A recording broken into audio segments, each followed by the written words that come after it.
Guess that's life in the big city, huh? They say there's no rest for us. Won't you hit this road with me, shawty? You can stand up in the sunroof, let your head down, let the wind hit your face, and just breathe, breathe, breathe. Everything, but everything was never enough. My heart, my soul, the good, the bad, all that I have. Coming at you from the coastal empire here in the great city of Savannah, Georgia. Decided to pick me up some coffee. Waiting for my son. He just got himself into his testing group. This is his end of the year testing, so he's trying to get it done. So I took some time to drop him off. He got about an hour. So we're gonna wrap a bit.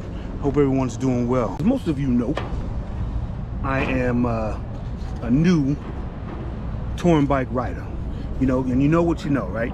And I don't know much. I'll be the first one to tell you, I don't know much. But however, I do know what I like. You know, I've told y'all how I prefer the Indian. I do like Harley and some of the Harley products. I love the Harley culture. I will say that Indian riders need to unite a little bit better, I think, in the way Harley riders do. What I find typically, especially since Harley was my first bike, I bought the lowrider ST. I noticed that Harley riders accept a lot of people. I mean, you know, and then I noticed there's some Harley riders that they don't accept people who ride other bikes other than Harley, right? So it's kind of like a mixed bag depending on where you go.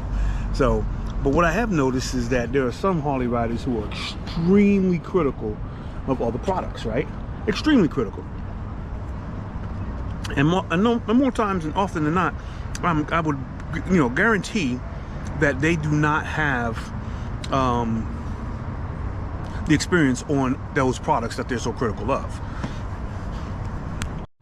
So I mean to say that they'll tell you how bad a bike is, like the Indian or a Yamaha, but never go to Bike Week or never go to a rally or test drive another product to really see what they're talking about. You know, in my journey, I've test rode a lot of bikes. I've test rode Hondas, I've test rode Yamaha, BMWs, Harley-Davidsons, all kinds of stuff, right? And I'll tell you, you know, it's a mixed bag. Some I like a lot, some I don't like. I'll tell you, I like Beamer, but the one thing about Beamer is, like with the bigger Beamers, like the baggers that shaking side to side when you're standing still, that kind of throws me off a bit. Otherwise, it's a fantastic bike. I did talk about in the last section, or the last video, how Indian motorcycles had a standalone dealership in North Carolina, and how they, you know, I talked to Steve over there in the Lowell store, and Lowell, North Carolina, and he basically gave us a little history lesson about how Kings Mountain was where they facilitated and made manufactured motorcycles for Indian Motorcycle, right? Before Polaris acquired them. So recently I received a comment in my you know, comments regarding how, you know, Harley is a good product, and which I won't disagree, and Polaris is a snowmobile company, and all they and Indian is the only thing Indian about Indian really was the name on the tank, right? So I did some research because, you know, I know what I know. Production in and I'm looking at my phone, so I got notes. Production was revived in 2006 in Kings Mountain, North Carolina, and then acquired in 2011 by Polaris Industries, which Steve talked about in my previous video. And basically, Indian Motorcycles was there for a period of time, and then they uprooted and moved the manufacturing operation to Spirit Lake, Iowa.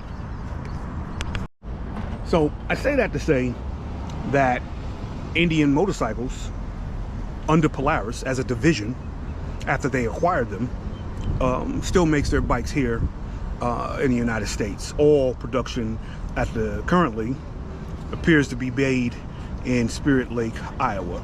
Now this is all on the internet. I'm not making this up or anything like that. You can verify it, Google it, whatever you want to do, right? So my question to you is, how American is your motorcycle? How American is your motorcycle? And I'm not talking about the Honda guys. We know that's Japanese, CF Motos, Chinese, etc., etc. So let's have this debate. And this is not to diss a Harley rider. I'm just saying, we screaming about American V twins, right? The Milwaukee 8s and all that. Yes, Wisconsin is the home base of Harley-Davidson. But according to the internet, and I'm just going off the internet, I just did a quick research, right? Some Harley-Davidson motorcycles are made or being made in Thailand. Now, I do recall seeing some riff about that on the internet. How American is your American V twin? I know people who ride Victories, I know people who ride Indians, I know people who ride Harleys, but let's talk about Harley. Specifically, Harley-Davidson is shifting production of its Pan America, Sportster, and Nightster models to its manufacturing facility in Thailand. How American is your motorcycle if you're an American V twin rider? This change is part of Harley-Davidson's overall manufacturing optimizing strategy. The shift is primarily for the 2025 model year, with the company stating that it will return to U.S. production of these models after the temporary transition. I don't know about that, because it's all about the dollar, right? And if sales are dropping, like the internet would suggest for Harley-Davidson, right, for whatever reason, and I don't know, you know what you know, right? Then they're probably going to keep their operations where it's cheaper to be made, so they can make more money and optimize the capital by returning the bikes to the States for sale. I mean, it is what it is. I mean, let's keep it real. As important as it is for us as Americans, as American riders, to love our American-made V-twins, right? Harley-Davidson is making majority of their vehicle parts in other countries. So, and you can find that on the internet. I'm not making this up. I'm not just talking out the side of my neck. It's on the internet, right? So just think about that. They have manufacturing in Wisconsin. Like I said earlier, the big V-twin is made there. They have other locations in the U.S., right? But they also have plants in Thailand and Brazil. So if you have an American V-twin, right, by an American-made company, right, why are the parts being made overseas? Just saying. If you're screaming all America, shouldn't your bike be made in America? Now listen, I'm not trying to diss anybody, right? I love my Indian motorcycle, right? I'm going to tell you straight up, and I told you in this last video, if, you know, in 2028, if Harley comes out with a nice vehicle, I'm gonna be all, you know, I'm gonna be all over it. I'm gonna be looking at it and checking it out and seeing if it's something I can make a move to, right? Same with Indian. If they come out in 2028 with a, you know, hyper-packed jet transporting, teleporting bike that I could afford, I'm gonna be all over that, right? It is what it is. I love motorcycles, and that's what we do. But to tell me that my motorcycle is not better than yours because it's made by a snowmobile company that happens to be from America. So, divisionally speaking, yeah, maybe their primary product or you know, outdoor sports and dirt bikes and Can-Ams and whatever they're making over there, I don't know, you know, at Polaris. However, they saw an opportunity when Victory wasn't doing well to boost the production of Indian, and Indian became a fine product. Not to mention that currently I can't find anywhere on the internet where they're manufacturing their parts, their primary engine parts, in another country. So, and this is again not to diss Harley-Davidson riders, right? This is not to diss Harley-Davidson riders. I'm really just addressing a particular comment made about how the Indian motorcycle was made by a snowmobile company. Well, if that's the case, at least the snowmobile company is in America. I mean, what can I say? You know, what's your thoughts on that? I mean, at the end of the day, both companies, to me, are fantastic products. I won't diss anybody, and I won't diss your choice or your preference. If you like motorcycles, you like motorcycles. Respect the road is what I would tell my kids when we out here. Respect the road, and you know, respect what you ride, and also love what you ride. I met Detroit Dan, or Harley-Davidson representative, and I apologize, the name escapes me at the moment. Famous guy, and he basically told me, I was talking to him, and I met him, and I was on my Indian. He goes, "Man, love what you ride." And I thought that was such a great comment he made. Love what you ride. Now, I ain't got no problem if you love your Fat Boy, your Road Glide, or your Street Glide. I think those are fantastic bikes. What people do in their imagination and creativity and hooking up their bikes is completely insane. I'm like, man, I'm not that creative, man. That is dope, right? However, I mean, let's not diss anybody else's preference, man. This is a rider's channel. If you're riding a Harley, Fat Boy, love it. If you're riding a Road Glide, love it. If you're riding an Indian Roadmaster, love it.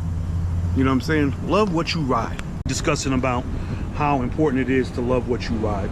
And hey, if you love yourself Indian, you love yourself a Harley, if you're still rocking with Victory, you know, hey man, I saw a Victory yesterday.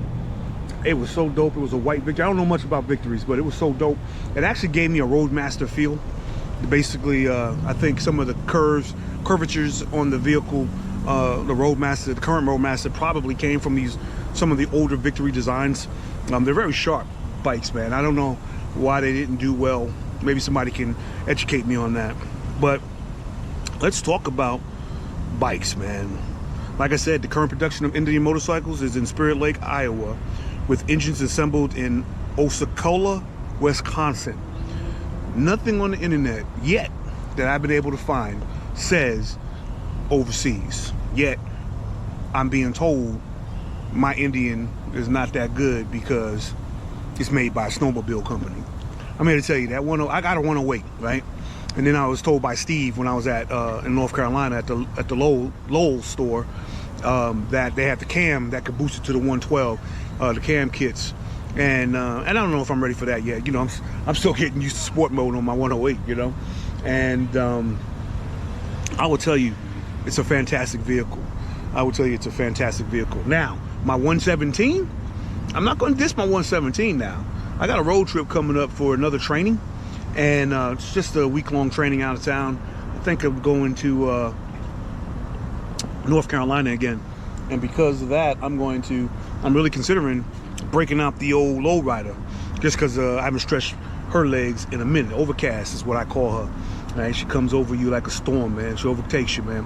And that 117, I got that Screaming Eagle breather intake on there, man. I got my Tab Performance mufflers, you know, pipes on there. That sound is ridiculous for slip-ons. I don't do a lot of wrench turning, man. So, but I do make the bike look and sound good in most cases, right? At least in my opinion. And I might break it out, man. Something to do. Otherwise, but you know, my preference is Indian, so more than likely I'll probably take my Indian. You know what I'm saying? I just use my lowrider to get around town, or when the Indian's in service, right? So, but I mean, I do ride. You know, I might run to the grocery store, and ever since I got the Indian, man, I ain't trying to diss my Harley, but you know, I'm just really into this Pursuit, man. The 2024 Pursuit. And my son was very disappointed in me. I had an opportunity to trade both bikes in for one Indian Pursuit Roadmaster, and I was being not Roadmaster, excuse me, Pursuit Elite rather, and a green one. We even picked out a name for it, my son and I, but I just couldn't get rid of Casper. I'm really enjoying the ride, you know. So, and that's really what it's all about. I don't care what you're riding, man. I don't care if you're riding a Yamaha, Kawasaki sport bike. Enjoy the ride, man. I saw I can't remember the content creator, but I was watching on YouTube, and the guy said, you know, when you see a biker riding down the road and he's got one hand on his hip and one hand on the throttle, and he's just cruising, he has reached a level of inner peace that can't really be explained. And I'm paraphrasing, and I couldn't agree more with that content creator. Shout outs to whoever that was. I apologize for not remembering your name, but when I saw it, I thought, man, he absolutely right. When I put my hand on my hip and I'm just out on the open road, I did it last night. I had the highway to myself. There was nobody in front of me. I was cruising, hit that cruise control, let that wind hit me. It was a great feeling. Isn't that what it's about? That's what I'm saying, man. Listen, if you made it to the end of this video, I appreciate it. Thank you for listening to me. I'm going to sit here and enjoy my daggone raspberry truffle blended coffee, whatever this is. And if you got a vehicle or a bike in your garage, pull it out, dust it off, gas it up, and enjoy the ride. They said there's no rest for us. Won't you hit this road with me, shawty? You can stand up in the sunroof, let your head down, let the wind hit your face, and just breathe, breathe, breathe.